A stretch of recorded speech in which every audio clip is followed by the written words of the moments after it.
नमस्कार दोस्तों। तो शुरू करते हैं। कार्यपालिका राजस्थान।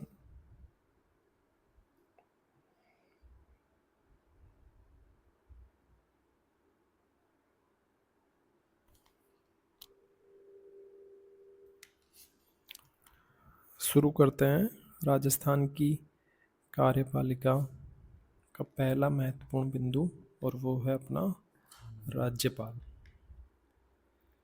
इस राज्यपाल से पहले मैं कुछ महत्वपूर्ण शब्दावली है उनको अपन यहाँ समझ लेते हैं। देखते हैं, सबसे पहले अपने है कि संघात्मक व्यवस्था क्या होती है। और ये शब्दावली अपने लिए बहुत ही महत्वपूर्ण है, क्योंकि जितना राजनीति विज्ञान में अपन शब्दों को अच्छे से समझते हैं उतना ही अपने को तथ्य फैक्ट याद करने में आसानी रहती है। इस वजह से अपने को इनको समझना वाकई में बहुत ही ज़रूरी है। तो सबसे पहले अपने पास है संघात्मक व्यवस्था। तो संघात्मक व्यवस्था में अपन देखें तो बहुत सारे छोटे छोटे राज्य मिलकर क्या बना रहे हैं, एक संघ बना रहे हैं। इसका मतलब एक सरकार संघ स्तर पर होगी और एक सरकार राज्यों के स्तर पर होगी। यानी संघ स्तर और राज्य स्तर पर जो सरकार होती है, ऐसी जो व्यवस्था है वही क्या होती है, संघात्मक व्यवस्था। इसमें एक बात और महत्वपूर्ण है कि संघात्मक व्यवस्था में सत्ता का बंटवारा हो रखा है। इसका मतलब कि कुछ सत्ता तो केंद्र सरकार के पास है और कुछ राज्य सरकार के पास में है। ये ज़रूर है कि केंद्र के पास ज़्यादा पावर है और राज्यों के पास पावर कम है। इसलिए आपने देखा कि सत्ता का बंटवारा है, इसीलिए 3 सूचियाँ अपने यहाँ पर है, जिसमें एक संघ सूची है यानी कि केंद्रीय विषय है। इसमें एक राज्य सूची यानी राज्य सरकार जिस जो काम करेगी, और एक है समवर्ती सूची जिसमें दोनों काम करते हैं। तो इसका मतलब जो संघात्मक व्यवस्था है इसमें दो अर्थ समाहित है। एक तो कि दोहरे स्तर पर सरकार होगी, और दूसरा है कि इसमें सत्ता का बंटवारा हो रखा है, इसलिए 3 सूचियाँ अपने यहाँ बनाई गई है। आगे चलते हैं अपन दूसरे शब्द की ओर, वो है संसदीय प्रणाली। संसदीय प्रणाली, इसको देखते हैं। संसदीय प्रणाली क्या है। अपन जानते हैं कि संसद में 3 चीज़ें आती है, लोकसभा, राज्यसभा और राष्ट्रपति। अगर अपन राज्यों के स्तर पर देखें तो विधानसभा, विधान परिषद और राज्यपाल। अब देखते हैं कि जो अपने कार्यपालिका होती है, अपने शासन के 3 महत्वपूर्ण अंग है। एक तो कार्यपालिका, एक होती है विधायिका और एक होती है न्यायपालिका। तो शासन के जो 2 महत्वपूर्ण अंग है, कार्यपालिका और विधायिका, वो दोनों संसद से आते हैं। विधायिका तो अपन जानते हैं इन तीनों को मिलाकर आपस में क्या कहते हैं, विधायिका। लेकिन कार्यपालिका जिसमें कि मंत्री और विधायक और सरकारी कर्मचारी वगैरह आते हैं, ये इसी से बनती है, क्योंकि या तो मंत्री विधानसभा से आएंगे या विधान परिषद से। तो वास्तविक कार्यपालिका इन्हीं से बनेगी। इसका मतलब कि शासन के 3 महत्वपूर्ण अंगों में से 2 महत्वपूर्ण अंग संसद से निकलते हैं, और तीसरा जो अंग है न्यायपालिका, उसके स्तर पर भी बाकी इन दोनों अंगों की भूमिका महत्वपूर्ण रहती है। इसका मतलब ये कह सकते हैं कि कुल मिला के अपनी जो संविधान में संसद को बहुत ही ज़्यादा महत्व दिया गया है। इसका एक कारण भी है, क्योंकि जनता अपने प्रतिनिधि भेजती है संसद में।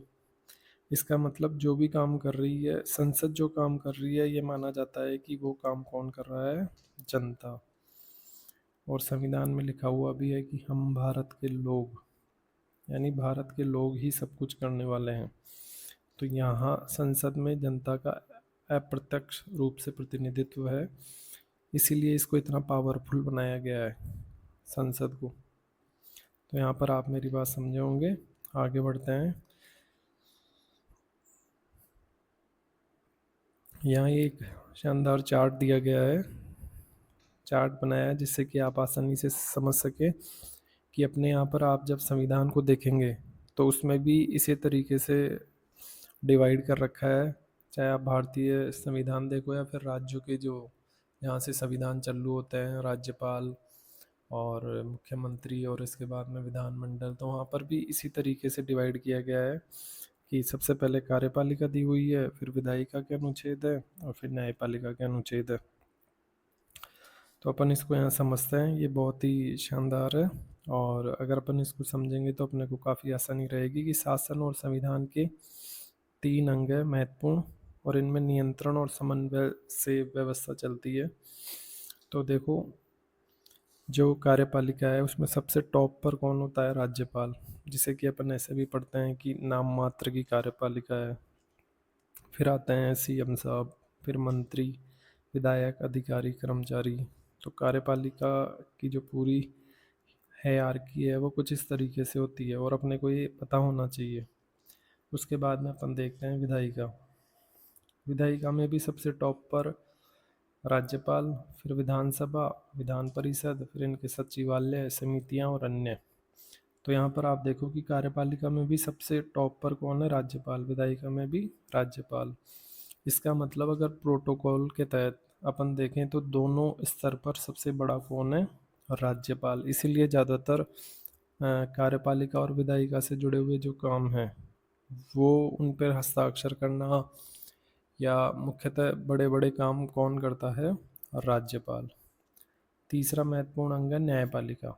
न्यायपालिका में अपन देखें तो उच्च न्यायालय, फिर सेशन कोर्ट, जिला कोर्ट, उपखंड कोर्ट और सबसे ऊपर रहता है सीजे यानी चीफ जस्टिस। और जब न्यायपालिका में भी नियुक्तियां होगी तो उनको भी शपथ अगर किसी को दिलानी हो तो इन दोनों में अपन देखें तो सबसे ऊपर कौन है? राज्यपाल। तो इस तरीके से राज्यपाल का पद वाकई में बहुत ही महत्वपूर्ण है और प्रोटोकॉल में सबसे बड़ा पद है ये। इसीलिए ज़्यादातर नियुक्तियां कौन करता है राज्यों में? राज्यपाल। क्योंकि प्रोटोकॉल में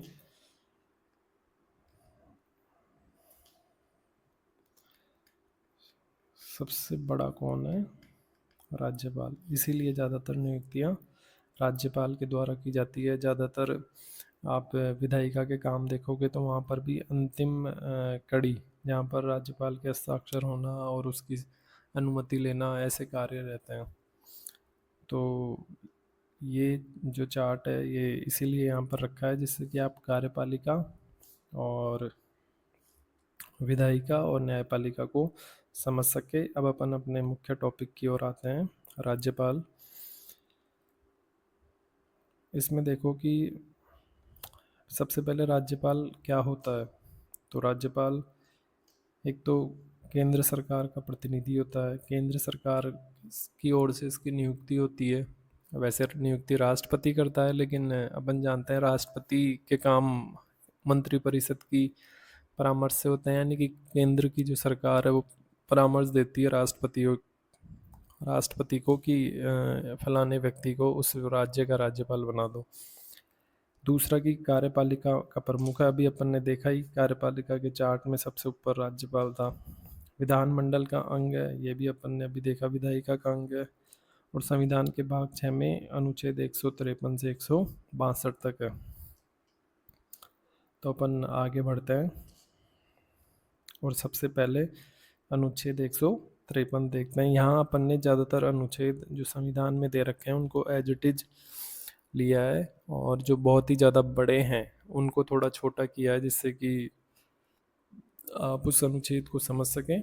और अब अपन आगे चलते हैं। अनुच्छेद 153 और उसमें दे रखा है राज्यपाल कि प्रत्येक राज्य के लिए एक राज्यपाल होगा, परंतु 7वें संविधान संशोधन 1956 इस अनुच्छेद की कोई बात एक ही व्यक्ति को 2 या अधिक राज्यों का राज्यपाल नियुक्त किए जाने से निवारित नहीं करेगी। यानी किसी व्यक्ति को अपन 2 राज्यों का भी राज्यपाल बना सकते हैं, जैसे राजस्थान और मध्य प्रदेश, 2 राज्यों का राज्यपाल एक ही व्यक्ति को बना दिया। तो ऐसा भी अपन कर सकते हैं। अपन जब राज्यपालों के नाम सहित देखेंगे आगे तो अपन देखेंगे कि कुछ राज्यपालों को अतिरिक्त चार्ज भी दिया जाता है, तो वहाँ पर ये बात अपन और समझेंगे। तो अनुच्छेद 153 में दे रखा है कि प्रत्येक राज्य के लिए एक राज्यपाल होगा और ऐसी भी व्यवस्था हो सकती है कि दो या अधिक राज्यों के लिए भी एक ही राज्यपाल नियुक्त किया जाए। इसके बाद अनुच्छेद 154, जिसमें दे रखा है कि राज्य की कार्यपालिका शक्ति राज्यपाल में निहित होगी। ये मैंने आपको उस पद सोपान से समझाया कि कार्यपालिका में सबसे ऊपर कौन है? राज्यपाल। राज्यपाल सबसे ऊपर है तो सारे काम इसी की परमिशन से होते हैं, इसीलिए शक्ति भी इसी में निहित है। जब सबसे ऊपर यही है कार्यपालिका में, तो शक्ति भी इसी में निहित है। इसके बाद में है नियुक्ति, कि राज्यपाल को अनुच्छेद 155 में है नियुक्ति। राज्य के राज्यपाल को राष्ट्रपति अपने हस्ताक्षर और मुद्रा सहित अधिपत्र द्वारा नियुक्त करेगा। यहाँ पर राष्ट्रपति नियुक्त कर रहा है। राष्ट्रपति का मतलब क्या है कि केंद्र मंत्रिपरिषद सलाह देगी, उसके हिसाब से राष्ट्रपति राज्यपाल को नियुक्त करेगा। इसके अलावा यहाँ पर एक शब्द और है कि अधिपत्र। अधिपत्र को अंग्रेजी में कहते हैं वारंट। तो अपन जैसे शब्द सुनते हैं अरेस्ट वारंट, किसी के नाम का अरेस्ट वारंट आ गया, यानी गिरफ्तारी का अधिपत्र। और यहाँ अपन दे रहे हैं मुद्रा का, मुद्रा सहित। इसका मतलब कोई स्टाम्प पेपर इस टाइप से रहता है ना, 500 हज़ार के, और उस पर लिखा हुआ होगा कि आपको इस राज्य की नियुक्ति दी जाती है, और नीचे क्या होंगे? हस्ताक्षर।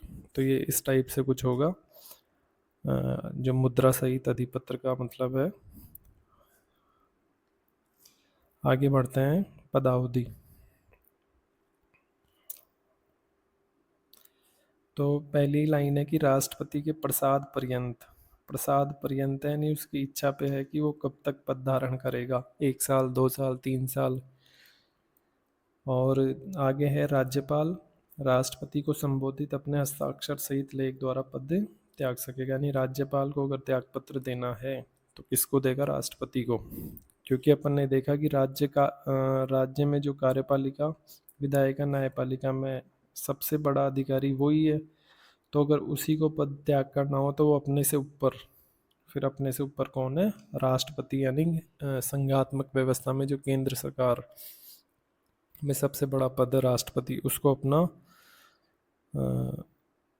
त्याग पत्र देगा। और आगे देखते हैं, पद ग्रहण से 5 वर्ष तक पद धारण करेगा, परंतु जब तक पद धारण करता रहेगा जब तक उत्तराधिकारी पद ग्रहण नहीं कर ले। यानी जब तक उसका उत्तराधिकारी पद ग्रहण नहीं करता तब तक पद पर बना रहेगा। आगे बढ़ते हैं, अनुच्छेद 157,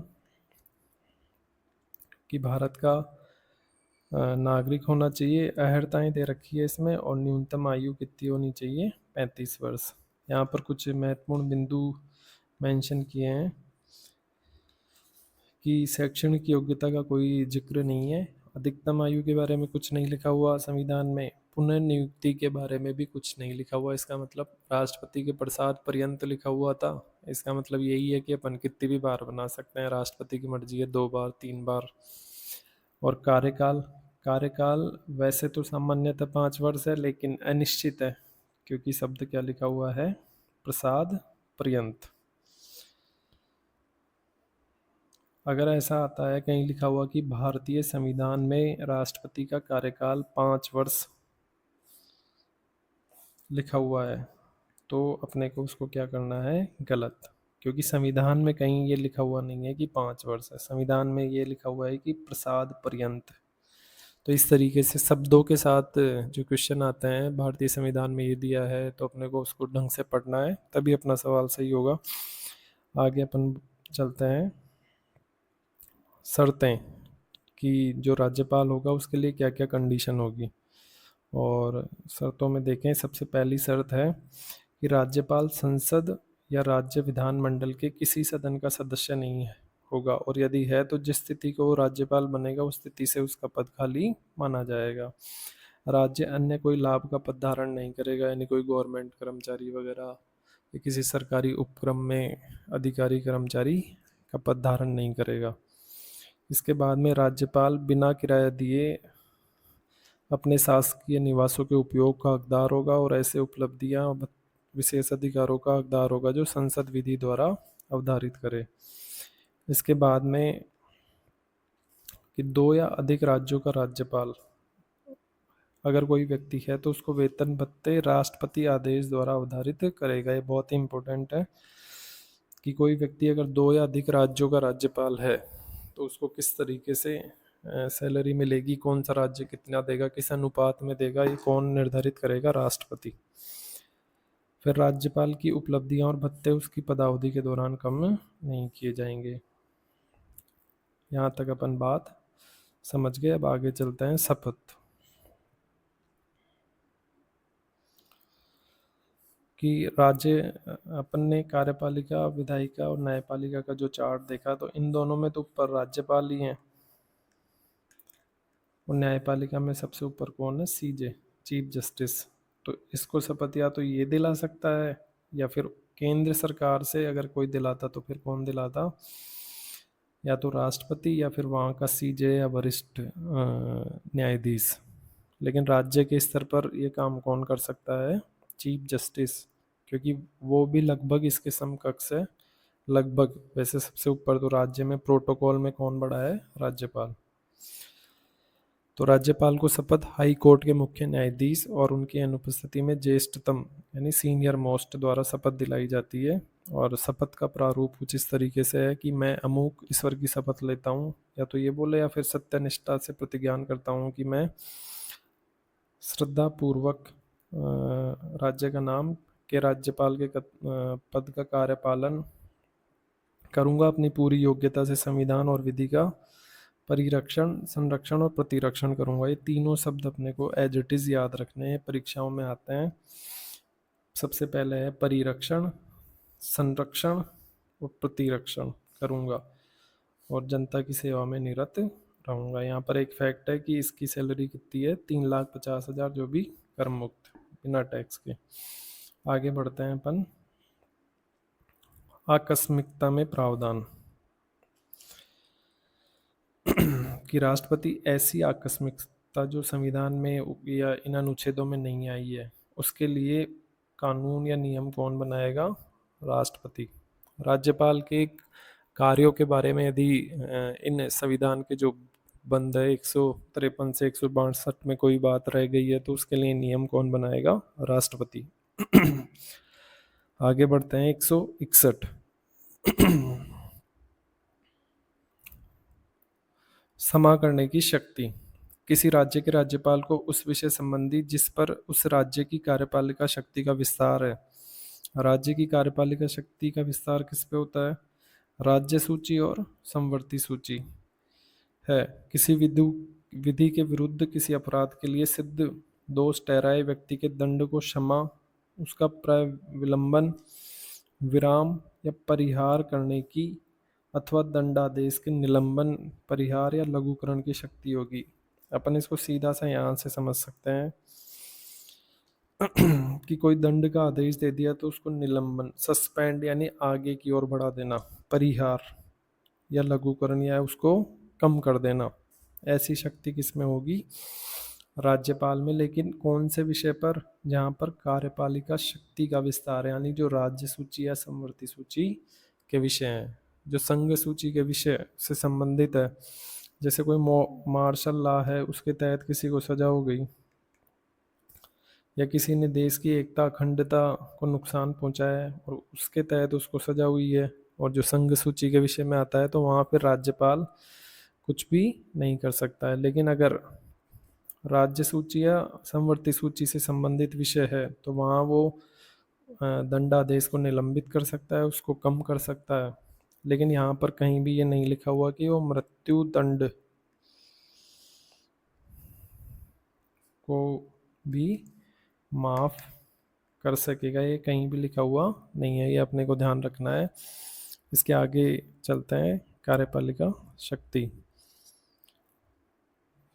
कि राज्यों की कार्यपालिका शक्ति का विस्तार उन विषयों पर होगा जिनके संबंध में उस राज्य के विधानमंडल को विधि बनाने की शक्ति है। तो ये विषय कौन से हैं कार्यपालिका शक्ति से जुड़े हुए? एक तो राज्य सूची के और दूसरा समवर्ती सूची के।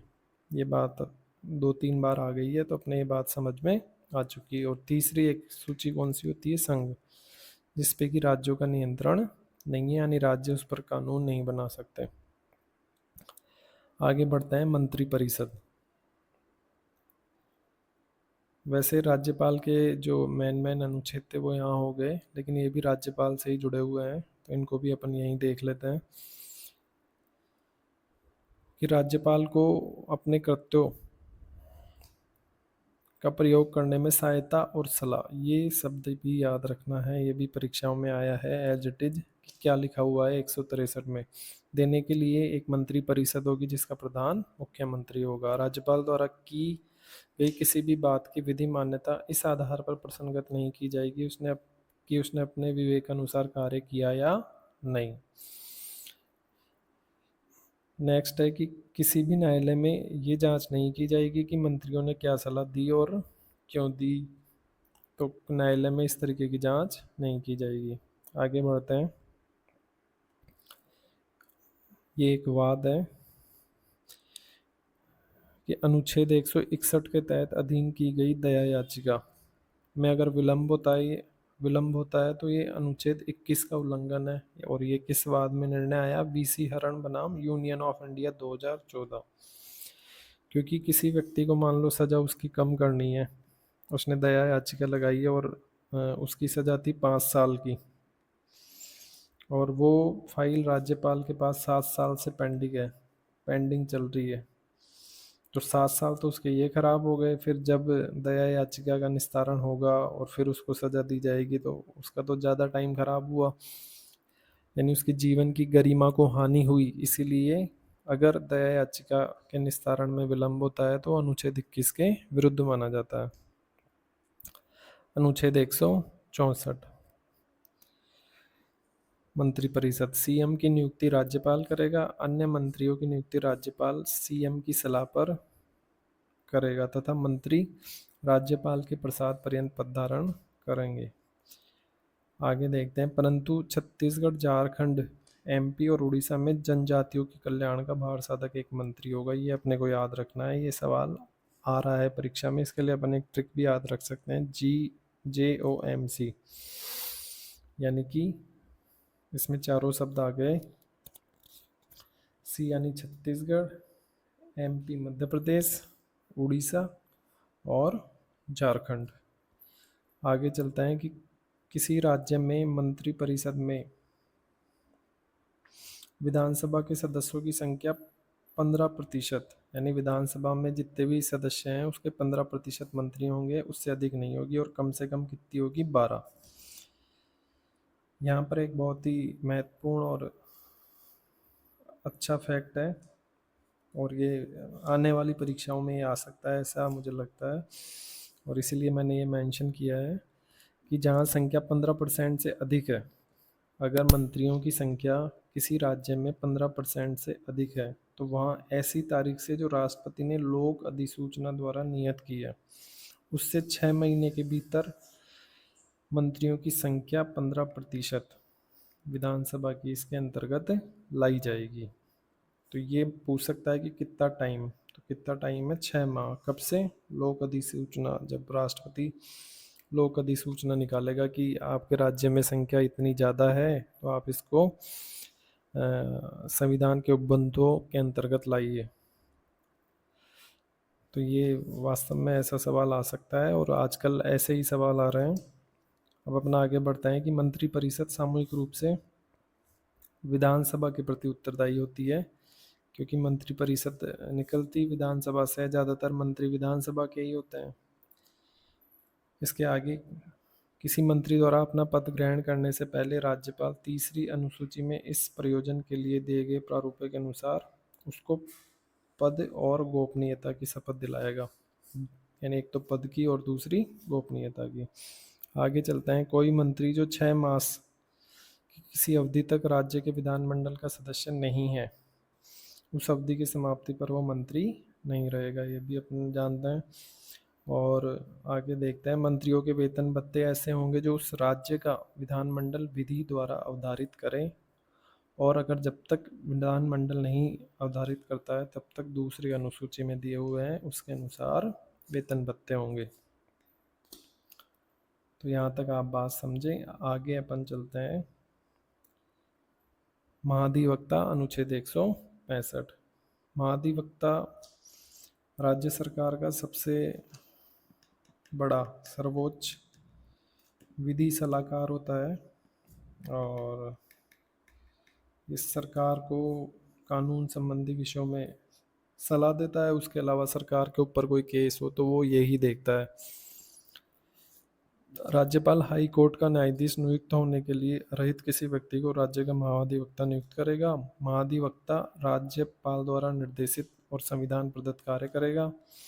राज्यपाल के प्रसाद पर्यंत पद धारण करेगा और ऐसा पारिश्रमिक प्राप्त करेगा जो राज्यपाल अवधारित करे। ये ध्यान रखना है कि इसको वेतन जो मिलेगा वो कौन डिसाइड करेगा? राज्यपाल। आगे चलते हैं। अनुच्छेद 166।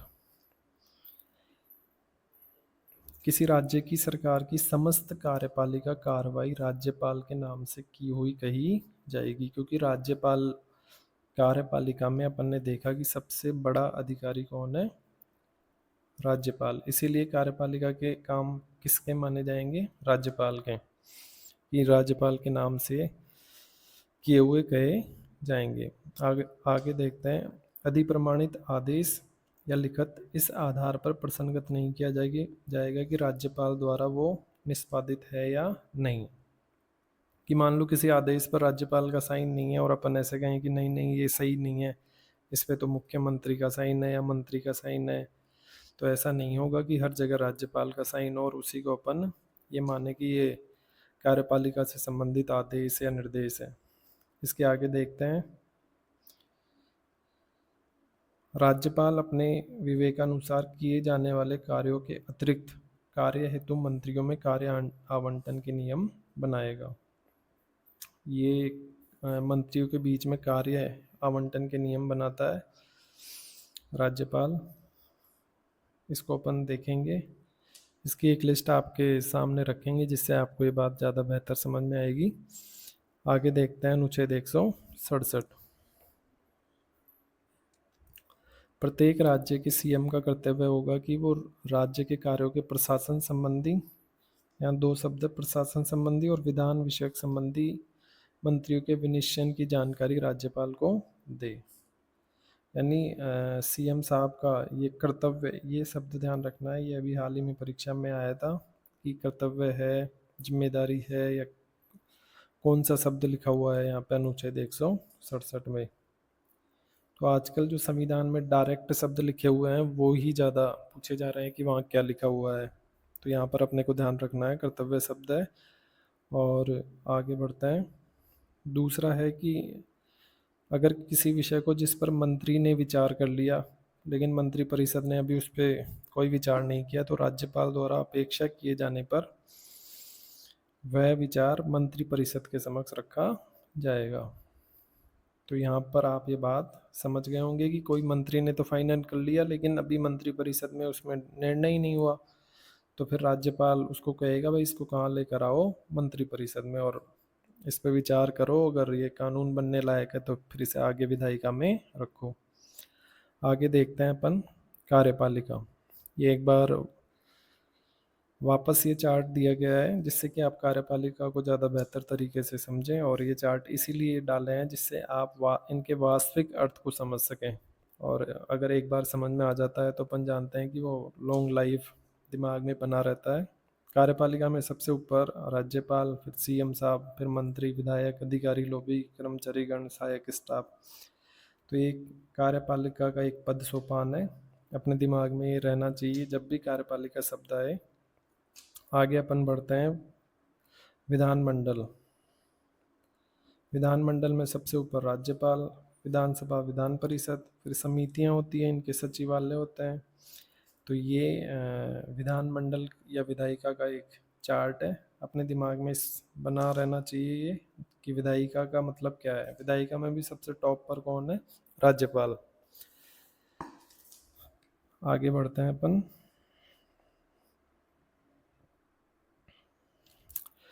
यहाँ पर अब देख रहे हैं राज्यपाल की शक्तियाँ कुछ, और सबसे पहला है कि विधानमंडल के विश्रांति काल में अध्यादेश जारी करने की शक्ति। उस समय को छोड़कर जब किसी राज्य की विधानसभा सत्र में है या विधान परिषद वाले राज्य में विधानमंडल के दोनों सदन सत्र में है। या तो अगर विधान परिषद है तो दोनों सत्र में हो, अगर विधान परिषद नहीं है तो विधानसभा चल रही हो। यदि किसी समय राज्यपाल को यह समाधान हो जाता है कि ऐसी परिस्थितियां विद्यमान है जिनके कारण तुरंत कार्रवाई करना आवश्यक है, तो वो ऐसे आदेश निकाल सकता है जो उन परिस्थितियों के लिए अपेक्षित है। आगे देखते हैं। परंतु राज्यपाल राष्ट्रपति के अनुदेशों के बिना ऐसा कोई अध्यादेश नहीं निकालेगा जो जहाँ पर राष्ट्रपति की अनुमति आवश्यक है। यदि कोई विषय ऐसा है कि जहाँ राष्ट्रपति की अनुमति लेना आवश्यक है तो फिर पहले राष्ट्रपति से पूछना पड़ेगा, या कोई ऐसा विधेयक जो राष्ट्रपति के विचारात रखना आवश्यक है। कुल मिला के जहाँ पर राष्ट्रपति की अनुमति लेना आवश्यक है वहाँ पहले राष्ट्रपति की अनुमति ली जाएगी, उसके बाद ही कोई अध्यादेश राज्यपाल पारित कर सकता है। अध्यादेश का वही बल और प्रभाव होगा जो विधानमंडल द्वारा बनाए गए कानून का होता है। इसके आगे देखते हैं अपन। राज्यपाल द्वारा जारी किया गया अध्यादेश विधानमंडल के पुनः संवेद होने पर, यानी दोनों सदन जब हो जाएंगे, दोनों सदनों में 6 सप्ताह में पारित होना अनिवार्य है, नहीं तो वो रद्द माना जाता है। अपन जानते हैं कि दोनों सदनों की बैठक में अधिकतम 6 माह का गैप हो सकता है और उसके बाद में 6 सप्ताह और, यानी अधिकतम अध्यादेश कितने दिन रह सकता है? 6 माह और 6 सप्ताह। आगे बढ़ते हैं। राज्यपाल अध्यादेश किसी भी समय वापस ले सकता है, और ये बहुत ही इम्पोर्टेंट है यहाँ बात कि इसमें मंत्री परिषद की सलाह की कोई आवश्यकता नहीं है। कोई अध्यादेश वहां तक शून्य होगा जहां तक वह समवर्ती सूची के किसी विषय पर जिस पर संसद ने कोई कानून बना रखा है और उसके ऑपोजिट है, तो वहां तक राष्ट्रपति द्वारा पारित विधेयक ही क्या होगा? अभिभावी। राज्यपाल अध्यादेश मंत्रिपरिषद की सलाह से जारी करती है, लेकिन वापस अगर उसको लेना है तो उसमें इसकी सलाह की आवश्यकता नहीं है। ये बात अपने को ध्यान रखनी है।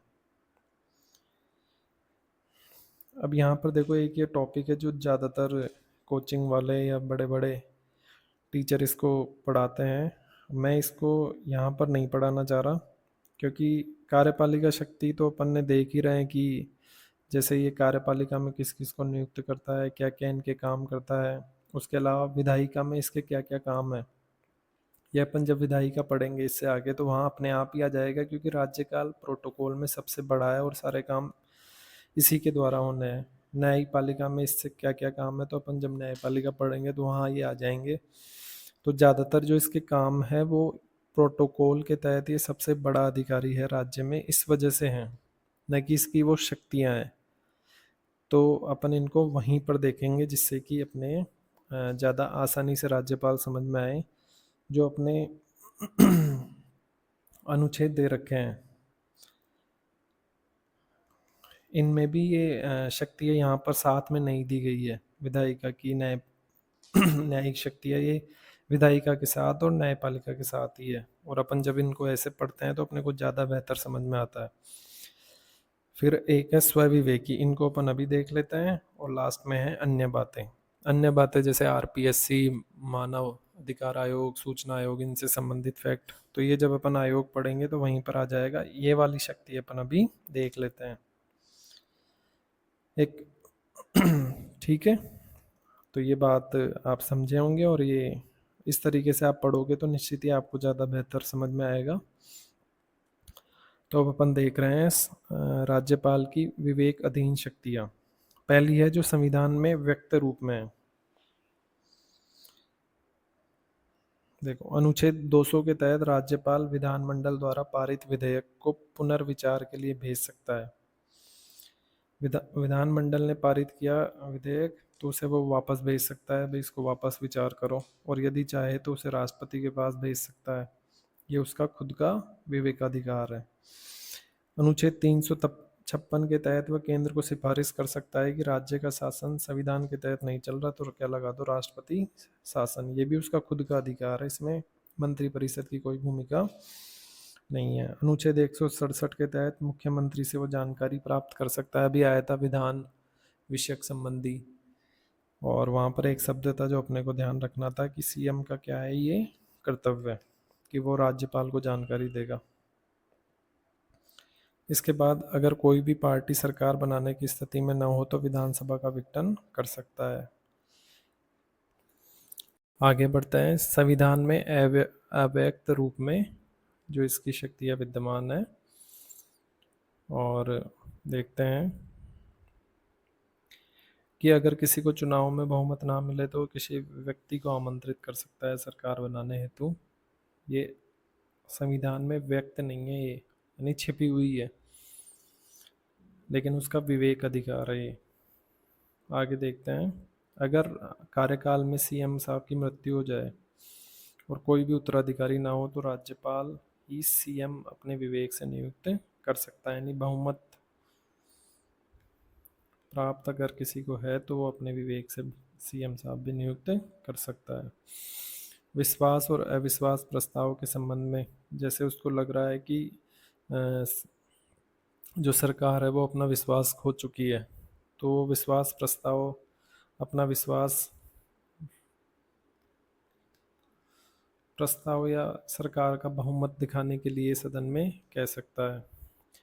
जैसा कि अभी आपने गहलोत साहब और पायलट जी के बीच में जब थोड़ा तनाव हुआ, तब अशोक गहलोत साहब ने अपना बहुमत वहाँ साबित किया था, और न्यायालय ने सीएम को किसी गंभीर आरोप का दोषी ठहराया हो और वह इस्तीफा न दे तो राज्यपाल मंत्रिपरिषद को बर्खास्त कर सकता है। ये उसके राज्यपाल की विवेकाधिकार है खुद के, जिसमें अपन ने इसमें दो टाइप में इसको समझा कि कुछ तो जो संविधान में लिखे हुए हैं डायरेक्ट, और जो लिखे हुए संविधान में डायरेक्ट नहीं है।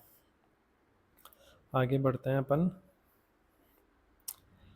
कुछ आयोग समितियां हैं जिन्होंने राज्यपाल से संबंधित पद के लिए कुछ सिफारिशें की हैं, और ये अपना इसका लास्ट है, तो अपन इसको देख लेते हैं फटाफट, और यहाँ से भी सवाल आता है।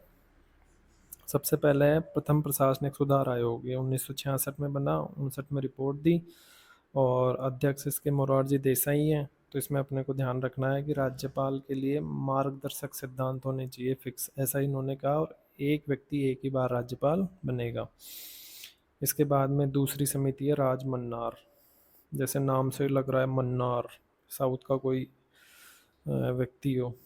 राजमन्नार समिति, और अध्यक्ष से पीवी राजमन्नार, 69 में बनी, 71 में रिपोर्ट दी, और इसने राज्यपाल पद समाप्त करने की अनुशंसा, ये अपने को ध्यान रखना है, मन्नार यानी मारना, राज्यपाल पद समाप्त करने की इसने अनुशंसा दी। दूसरी राज्यपाल नियुक्ति राज्य की परामर्श से। ये दो इसकी महत्वपूर्ण सिफारिशें हैं। आगे देखते हैं सरकारिया आयोग।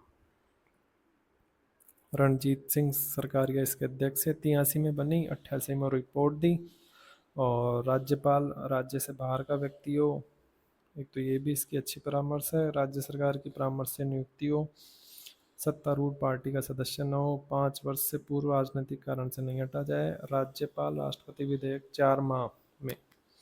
ये महत्वपूर्ण सिफारिश है इसकी, तो इस टाइप से अपने को ये सिफारिश से ध्यान रखनी है। आगे है वेंकट चलैया, अध्यक्ष इसके चलैया साहब, 2000 में बना, और फरवरी में बना, और मार्च में रिपोर्ट दे दी कि राज्यपाल की नियुक्ति एक समिति की सिफारिश पर होनी चाहिए। और लास्ट में है पुंछी आयोग, जिसके अध्यक्ष है मदन मोहन पुंछी, 2007 में बनी, 10 में रिपोर्ट दी। इसकी एक जो महत्वपूर्ण सिफारिश है, राज्यपाल को भी महाभियोग की प्रक्रिया से हटाया जाए। इसके अलावा किसी मंत्री के विरुद्ध मुकदमा चलाने का आदेश देने का अधिकार होना चाहिए गवर्नर साहब को, और विधानसभा से पारित विधेयक पर 4 माह में निर्णय लें राज्यपाल साहब। इस टाइप से कुछ इन्होंने महत्वपूर्ण सिफारिशें की, तो ये अपने को ध्यान रखनी है। तो इस तरीके से ये अपना जो राज्यपाल का टॉपिक है ये लगभग कवर हो गया है, और आपको निश्चित ही ये समझ में आया होगा। यहाँ पर मैं एक छोटी सी आपके लिए ट्रिक भी बता देता हूँ, क्योंकि कुछ क्वेश्चन अपने ऐसे ही आते हैं जहाँ पर सीधा अपने को अनुच्छेद टिक करना होता है। तो ट्रिक कुछ ऐसे है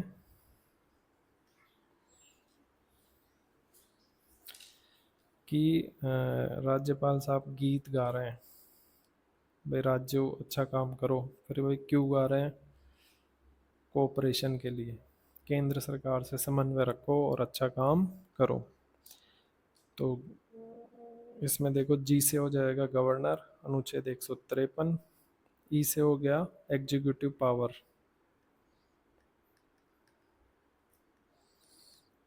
154। ई से हो गया उसका इलेक्टेड, यानी कैसे निर्वाचित या कैसे चुना जाता है वो, अनुच्छेद 155। टी से हो गया टाइम पीरियड, और ये हो गया अनुच्छेद 156। क्यू से हो गया क्वालिफिकेशन, अनुच्छेद 100। क्यू से क्वालिफिकेशन, अनुच्छेद 157। इसके बाद में सी से 158 और कंडीशन, पद के लिए क्या क्या कंडीशन है, और 159 में ओथ, शपथ। तो ये एक छोटी सी ट्रिक है, और इसके माध्यम से अपन जब डायरेक्ट क्वेश्चन आएगा, और ये ऐसे सवाल भी आते हैं कि 153, 154, 155, 156, 157, 158, 59, इनमें क्या है, तो अपन ने अभी वो ट्रिक देख ली। गीत क्यों कोई, तो इससे अपने को ये ध्यान रह जाएगा कि कौन सा अनुच्छेद किससे संबंधित है। तो इस तरीके से आप समझे होंगे, और ये टॉपिक अपना यहीं पे पूरा होता है। इसके अगले नेक्स्ट वीडियो में अपन राज्यपाल जो अब तक रहे हैं उनका नाम देखेंगे, और उनके क्या क्या योगदान है, किस टाइम पर क्या हुआ, और किस प्रकार के प्रश्न आते हैं, इस तरीके के सवाल देखेंगे। आप सभी का धन्यवाद, और यहाँ तक आपने सुना और समझा उसके लिए भी आपका बहुत बहुत धन्यवाद।